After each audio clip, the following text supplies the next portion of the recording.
هالو شجر. وقت البلاء ربنا سبحانه وتعالى بيعرفك حقيقة الناس اللي حواليك، مين اللي فعلا بيحبك زي ما هو ظاهر وفعلا قلبه نقي وحد طيب فعلا وبيحب لك الخير وواقف جنبك، وتعرف معدنه الحقيقي وقت المشكلة أو وقت البلاء.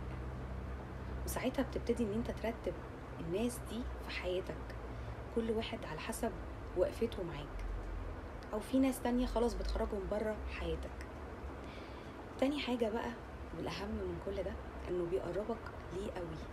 وقت ما بتحصل لنا مشكلة بنلاقي نفسنا كده انسحبنا من كل اللي حوالينا ونسجد سجدتين في الأرض وندعي قوي سجدة كده في الأرض، كده تحس إن أنت بتقرب قوي من ربنا، وتحس إن أنت جاي تقوله أنا رميت كل همومي ورميت كل مشاكلي عليك.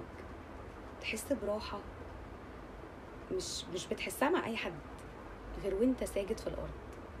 شكرا.